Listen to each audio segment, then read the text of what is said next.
tidak ditemukan, saya ulangi, tidak ditemukan fakta peristiwa tembak menembak seperti yang dilaporkan. Saya ulangi, tidak ditemukan fakta peristiwa tembak menembak seperti yang dilaporkan. Wargata.com. Info berada di sekitar warga. Assalamualaikum warahmatullahi wabarakatuh. Salam sejahtera bagi kita semua. Salam, swastiastu, namo buddhaya, salam keluarga. Yang saya hormati Bapak Kapolri, Pak Kapolri, seluruh tim khusus, rekan-rekan media. Sore hari ini saya akan menyampaikan perkembangan baru terkait peristiwa tindak pidana yang terjadi di Duren 3. Dan ini juga merupakan komitmen kami dan juga menjadi tekanan Bapak Presiden untuk mengungkap kasus ini secara cepat, transparan, dan akuntabel. Dan saya juga sudah memerintahkan jangan ada yang ragu-ragu, jangan ada yang ditutup-tutupi, ungkap kebenaran apa adanya. Jangan sampai menurunkan kepercayaan masyarakat terhadap Polri. Ini tentunya menjadi perintah dan amanat yang tentunya saat ini dan kemarin juga telah kita laksanakan. Densus telah melakukan pendalaman terhadap laporan awal tidak menembak antara saudara D dan saudara RE di Duren 3 yang ditangani oleh Polres Metro Jakarta Selatan, dan juga dilakukan pemeriksaan di Polri dan juga Polda Metro, di mana pada saat pendalaman tentang TKP ditemukan ada hal-hal yang menghambat proses penyidikan dan kejanggalan-kejanggalan yang juga kita dapatkan, seperti hilangnya CCTV dan hal-hal lain, sehingga muncul dugaan ada hal-hal yang ditutupi dan direkayasa. Oleh karena itu, dalam rangka membuat terang peristiwa yang terjadi, tim sus telah melakukan pendalaman dan ditemukan adanya upaya-upaya untuk menghilangkan barang bukti, rekayasa, menghalangi proses penyidikan sehingga proses penanganannya menjadi lambat. Tindakan yang tidak profesional pada saat penanganan dan olah TKP, serta tindakan-tindakan tidak profesional lain pada saat penyerahan jenazah almarhum D. Oleh karena itu, untuk membuat terang dan menghilangkan hambatan-hambatan penyidikan, beberapa waktu yang lalu kami telah mengambil keputusan menonaktifkan Kapolres Metro Selatan, Karopaminal, Kabid Propam Polri, Provos. Kemudian tim sus juga telah melakukan pemeriksaan terhadap pelanggaran kode etik Profesi Polri ataupun tindakan untuk merusak, menghilangkan barang bukti, mengaburkan dan merekayasa dengan melakukan mutasi di Polri. Dan saat ini semuanya dilakukan pemeriksaan. Kemarin ada 25 personil yang kita periksa, dan saat ini bertambah menjadi 31 personil. Kita juga telah melakukan penempatan khusus pada 4 personil beberapa waktu yang lalu, dan saat ini bertambah menjadi 11 personil Polri, terdiri dari 1 bintang 2, 2 bintang 1, 2 kombes, 3 AKBP, 2 kompol, dan 1 AKP. Dan ini kemungkinan masih bisa bertambah. Selanjutnya, untuk menjaga transparansi dan akuntabilitas dalam penanganan kasus ini, kita telah melibatkan pihak dari eksternal seperti rekan-rekan Komnas HAM yang saat ini masih terus bekerja, dan juga mitra kami di Kompolnas selaku pengawas kepolisian. Kami juga telah memberikan ruang seluas-luasnya kepada masyarakat, terutama keluarga korban, seperti beberapa waktu yang lalu, untuk kita berikan ruang otopsi ulang atau ekshumasi, dan juga melayani laporan polisi dari pihak korban. Dan tentunya ini adalah merupakan wujud transparansi yang kami lakukan. Alhamdulillah, saat ini Itsus telah mendapatkan titik terang dengan melakukan proses-proses penanganan dan pemeriksaan secara saintifik dengan melibatkan keterangan forensik, olah TKP, dengan melibatkan tim puslapor untuk menguji balistik, mengetahui perkenalan alur dan tembakan, kedalaman terhadap CCTV dan handphone oleh puslapor, biometrik identification oleh puslapis dan tindakan lain yang tentunya bersifat ilmiah. Dan juga kami menemukan kasus swab dalam pemeriksaan yang telah kita lakukan terhadap saksi-saksi yang berada di TKP, termasuk saksi-saksi lain yang terkait, juga saudara RT, saudara RR, saudara KN, saudara AR, dan saudara P, dan saudara NS. Ditemukan perkembangan baru bahwa tidak ditemukan, saya ulangi, tidak ditemukan fakta peristiwa tembak menembak seperti yang dilaporkan. Saya ulangi, tidak ditemukan fakta peristiwa tembak menembak seperti yang dilaporkan orang. Dan khusus menemukan bahwa peristiwa yang terjadi adalah peristiwa penembakan terhadap saudara J yang menyebabkan saudara J meninggal dunia, yang dilakukan oleh saudara RE atas perintah saudara MS. Saudara E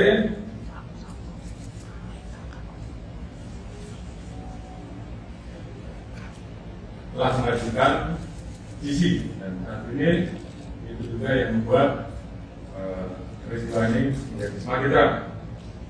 Kemudian untuk membuat seolah-olah telah terjadi tembak-menembak, saudara FS melakukan penembakan dengan senjata milik saudara J ke dinding berkali-kali untuk membuat kesan seolah telah terjadi tembak-menembak.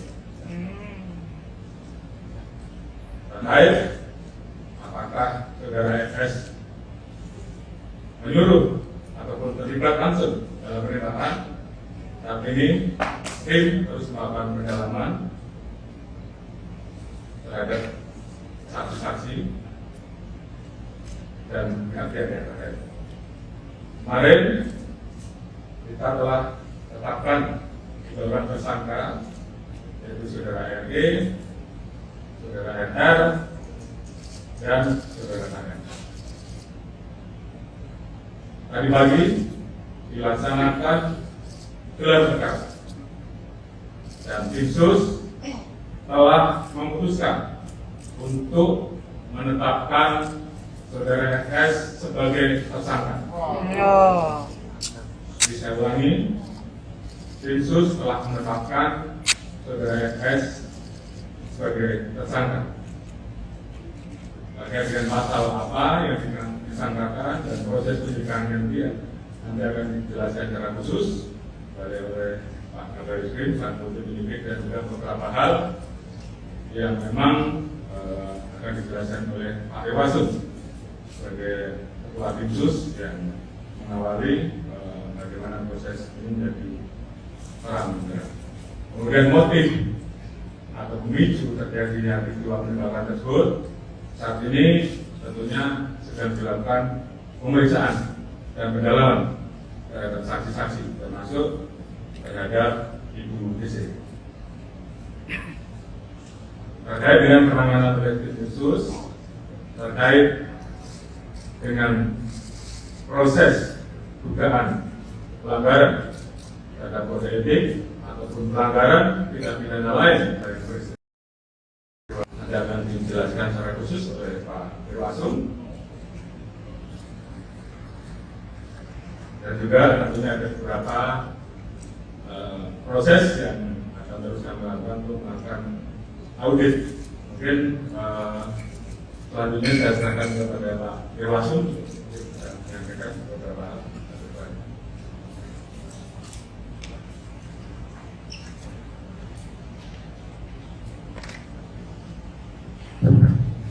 Atas izin Bapak Kapolri dan Bapak Kapolri kami menyampaikan perkembangan yang dilaksanakan tim sus khususnya dalam pelaksanaan masih khusus. Bahwa tim sus ini dibentuk oleh Bapak Kapolri yang benar-benar lengkap yang langsung sebagai penasihat Bapak Kapolri dari Baris Polri, di Pasal Polri, kemudian dari Delta, SSDM, Pusdokes dan ITIK.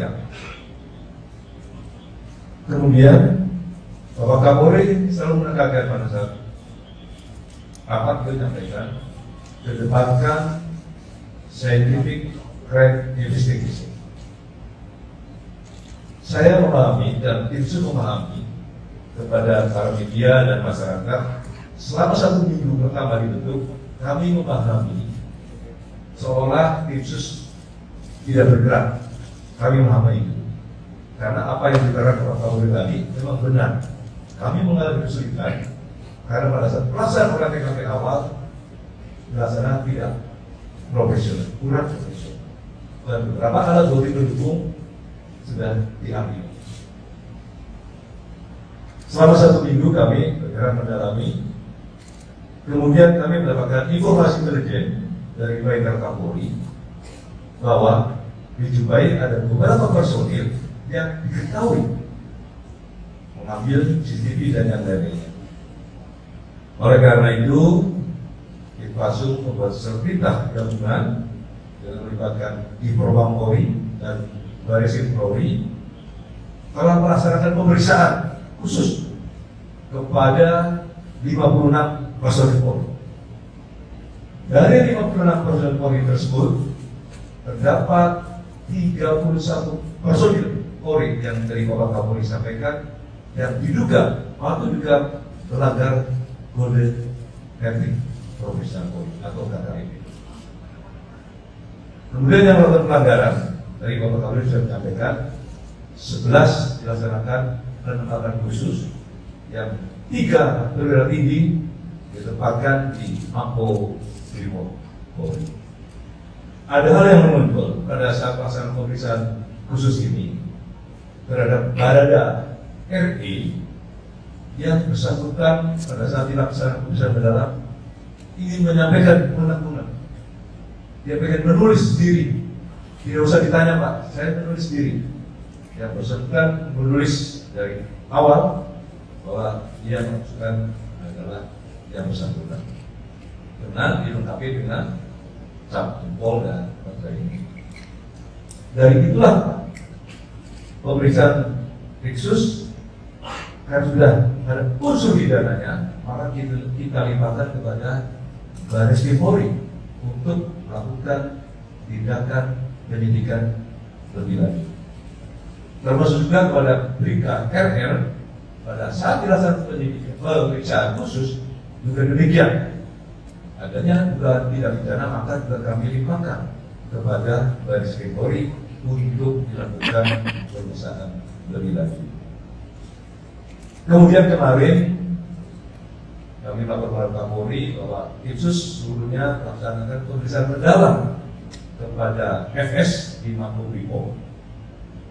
Setelah dilakukan pemeriksaan mendalam, maka juga telah ditemukan bukti yang cukup bahwa FS adalah melakukan tindak pidana. Maka dari Pak Kapolri menyampaikan setelah tergelar perkara dan sudah ditetapkan sebagai tersangka. Oleh karena itu, kami menjelaskan bahwa ketika 31 personil yang melanggar kode etik Polri, dari Baris Krim Polri ada 2 personil, 1 Pamen, merupakan Pamen, dan 1 Paman. Di Propam Polri ada 21 personil, perwira tinggi 3, perwira menengah 8, perwira pertama 4 personil, bintara 4, dan tamtama 2 personil. Kemudian personil Polda Metro Jaya sementara ada 7 personil, perwira pangkat menengah 4 personil, dan perwira pertama 3 personil. Rekan-rekan sekalian, tim sus akan melakukan pengkajian untuk gabungan di Propam Polri terhadap personil-personil yang melakukan yang itu adalah kode etik. Kalau nanti ada unsur pidananya, juga kita limpahkan nanti kepada Baris Krim Polri. Tetapi kalau kita akan melakukan kode etik, maka tentu di Propam Polri akan melakukan sidang kode etik terhadap personil tersebut. Oleh karena itu, ke depan tim sus akan terus melakukan pemeriksaan khusus terhadap personil-personil Polri yang patut diduga melakukan pelanggaran kode etik terkait penanganan meninggalnya Brigadir J di Komplek Polri Duren 3. Oleh karena itu, kami juga tim sus mengucapkan terima kasih dari Bapak Kapolri sudah menyampaikan kepada Komnas HAM karena melalui beliau transparan, kemudian juga tentu Kompolnas yang terus selalu memberikan pengawalan sehingga kasus ini terungkap. Kemudian juga tentunya kami mengucapkan terima kasih kepada seluruh masyarakat yang telah memberikan support dan dukungannya kepada tim sus menunggu, namun sudah ada titik terang dan siap terungkap. Termasuk juga tentu kepada seluruh anggota Polri yang saya cintai karena telah banyak sekali WA yang masuk. Terima kasih kepada seluruh anggota. Saya kira itu Bapak Kapolri. Terima kasih. Assalamualaikum warahmatullahi wabarakatuh. Terima kasih Pak Irwasum yang sudah menyampaikan beberapa poin terpenting terkait dengan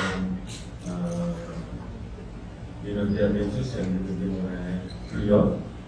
Selanjutnya Pak Kabar Eskrim saya ceritakan untuk menyampaikan terkait pasal-pasal dan mungkin proses penyidikan yang saat ini sedang berjalan. Terima kasih Bapak Kapolri yang kami hormati Bapak Kapolri, Bapak Kapolri, Ketua Tim terus penanganan kasus penembakan di Duren 3. Pada kesempatan ini rekan-rekan sekalian, awal pembentukan tim khusus tugasnya adalah melakukan asistensi terhadap penanganan laporan kejadian yang diterima oleh Polres Jakarta Selatan.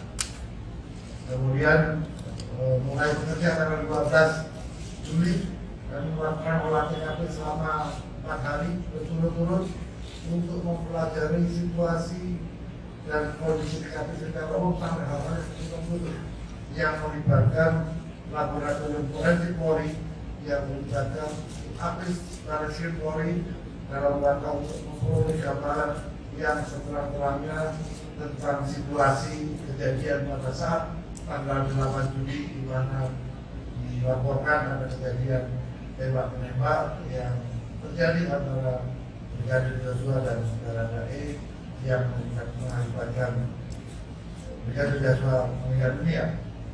Kemudian kami melaksanakan analisa, ini bekerjasama melaksanakan analisa terhadap hasil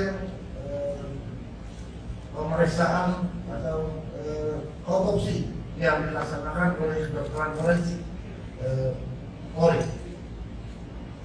Kita cek hasil otopsinya seperti apa, perkenaan tembakannya seperti apa, ada atau tidak penganiayaan yang dilakukan, ada nggak luka lain selain luka tembak, sehingga kita bisa memperoleh gambaran dari TKP dan hasil analisa terhadap hasil otopsi yang sudah dilakukan.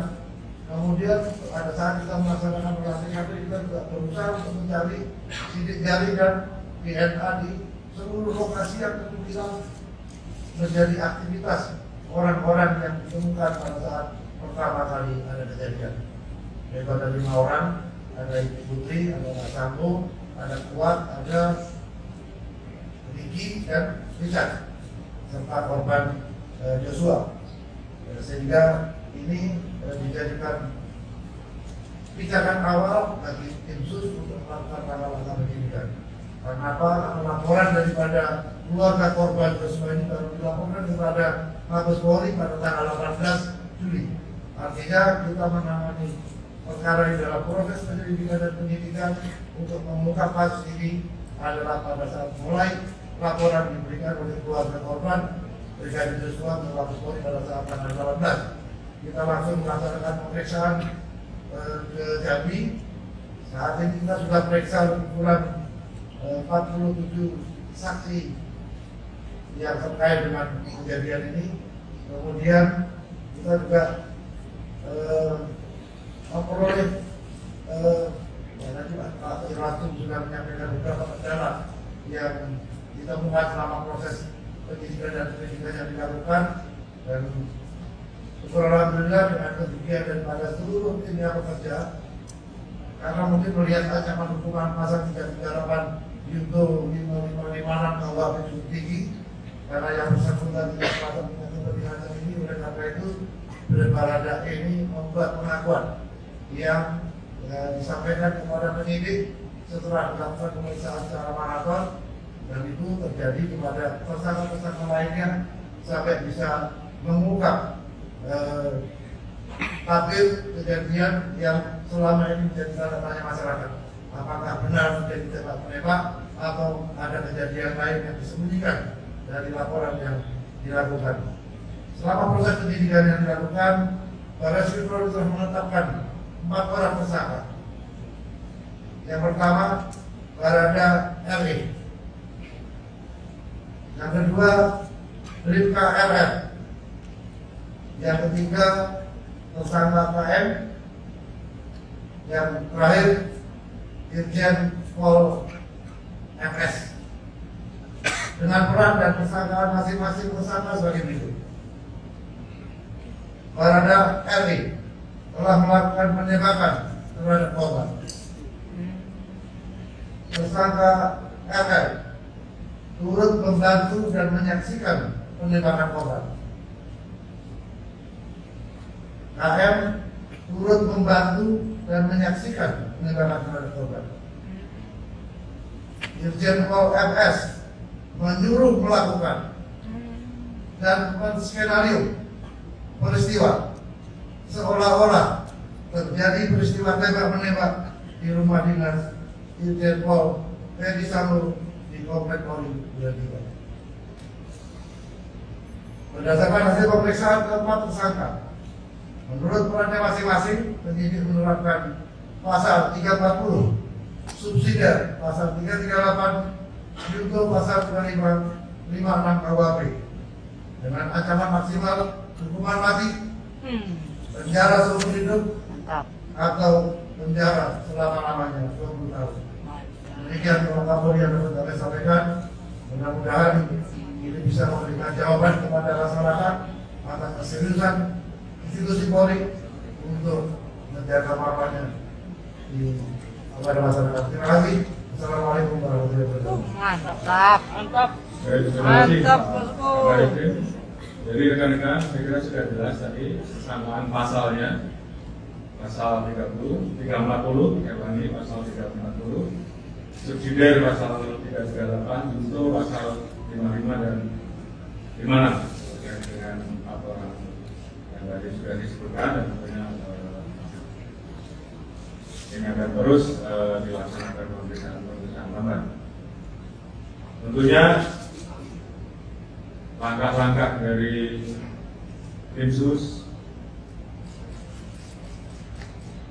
ini adalah merupakan wujud komitmen Polri untuk mengusut tuntas perkara ini secara akuntabel, jujur, terbuka, transparan, sesuai dengan harapan masyarakat dan arahan Bapak Presiden untuk mengusut tuntas. Jangan ragu-ragu, jangan ada yang ditutup-tutupi, ungkap kebenaran sehingga dapat dipertanggungjawabkan kepada publik terkait dengan hambatan upaya untuk menghalangan barang bukti. Saya minta kepada tim sus juga lakukan pemeriksaan terhadap saudara FS. Apakah ada perintah dari yang bersangkutan? Dan tolong saya laporkan hasilnya. Kemudian tentunya tim sus karena ini sudah menjadi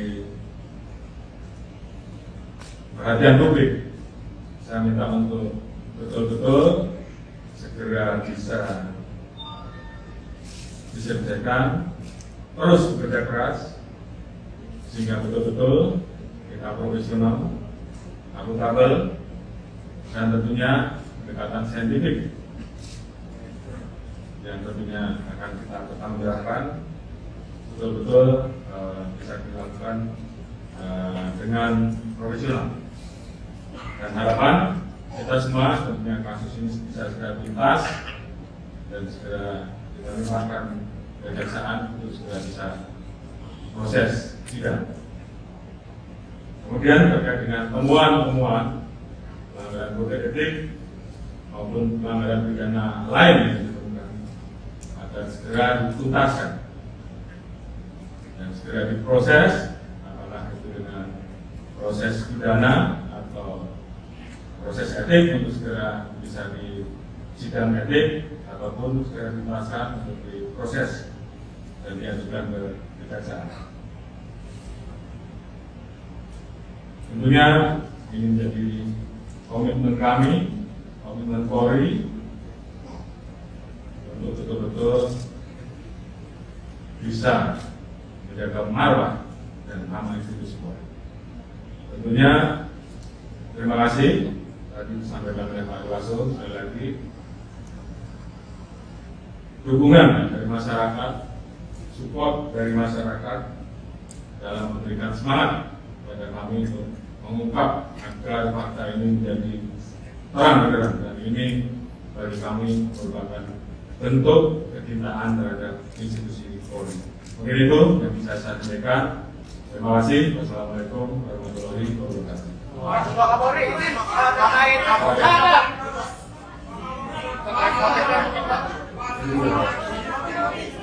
motif Pak, motif. Ya, ini Pak Kapolri kalau dari LC dengan adanya keterangan bahwa sebetulnya tidak ada fakta relevannya Pak Budi Irjen Pol FS, ini artinya menyimpulkan keterangan awal Polri ya Pak bahwa ada dugaan pelecehan seksual dilakukan Brigadir Joshua terhadap BC. Terima kasih Pak. Baik, tadi sudah saya jelaskan bahwa terkait dengan motif saat ini sedang dilakukan pendalaman terhadap saksi-saksi dan juga terhadap Ibu Putri. Jadi saat ini belum bisa kita simpulkan, namun yang pasti ini menjadi pemicu utama terjadinya peristiwa pembunuhan. Untuk apa kesimpulannya, tim saat ini terus bekerja, ada beberapa saksi yang saat ini sedang diperiksa dan tentunya nanti akan kita informasikan. Namun yang paling penting peristiwa utamanya apakah tembak menembak atau yang terjadi penembakan ini saya kira tadi sudah dijelaskan. Silakan. Bapak. Pak, yang pertama itu Pak yang ditanyakan keterlibatan katanya ada penasehat Kapolri yang inisial FH itu yang menyusun skenario juga apa itu betul Pak. Dan yang kedua apa sudah bisa dipastikan bahwa motifnya tidak ada tentang pelecehan seksual karena itu keluarganya kan juga menunggu keselamatan sosial juga kan. Juga mungkin dia punya Brigadir J bisa pernah karena dugaan awal katanya ini pelecehan seksual.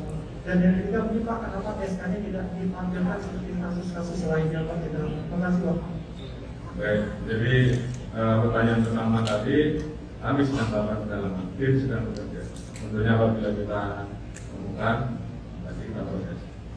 Terkait dengan motif, tadi sudah kita sampaikan bahwa pendalaman masih terus dilakukan dan ini tentunya membutuhkan keterangan dari ahli-ahli sampai kesesuaian saksi-saksi hingga tentunya ini menjadi bagian yang juga harus kami tuntaskan. Apa ini Pak? Apa untuk Kenapa dari kita mengandung soal etiknya Pak? Ada 31 personel yang itu melakukan pelanggaran etik yang punya keputusan. Yang kita tahu apa sebenarnya motivasi mereka rata-rata mereka. Apakah mereka sadar bahwa apa yang mereka lakukan ini mengaruhi bisa dalam jalannya penyidikan? Terima kasih Pak.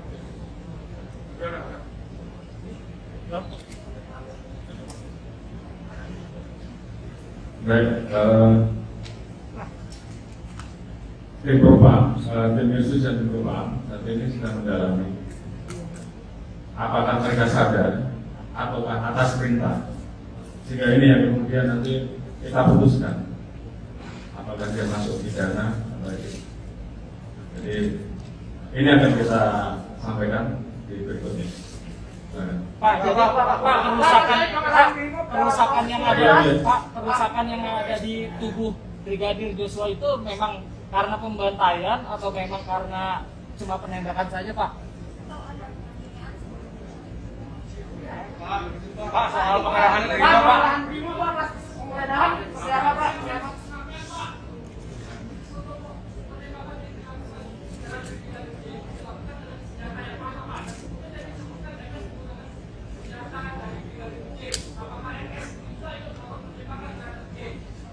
Tadi sudah saya jelaskan, penembakan terhadap Brigadir J dilakukan atas perintah saudara SS dengan menggunakan senjata milik saudara Brigadir R.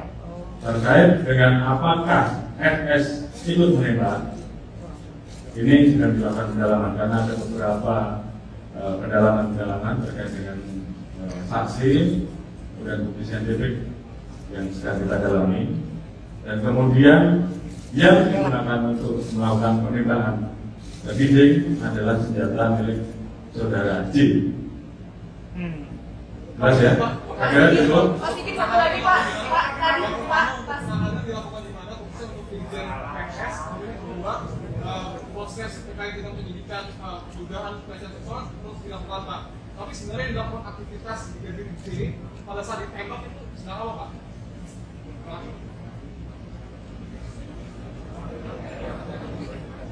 Baik, saya kira ini sifatnya sangat teknis dan menjadi materi bagian oleh penyidikan yang akan nanti bertanggungjawabkan ke pengadilan ya, jadi supaya semuanya nanti terang benar pada saat proses di persidangan. Namun, paling tidak secara garis besar apa yang menjadi pertanyaan publik selama ini tentunya sudah kita jawab terkait dengan posisi Brigjen FS saat ini dipassuskan di Rutan Brimob. Tentunya setelah penetapan tersangka akan ditahan dan nanti akan diputuskan oleh tim apakah ditahan di Rutan Brimob atau tempat yang lain, nanti akan diputuskan setelah pemeriksaan beliau sebagai pemeriksaan NS sebagai tersangka. Mungkin itu. Terima kasih. Rekan-rekan, Assalamualaikum warahmatullahi wabarakatuh. Warga Tagos Talk. Info berada di sekitar warga.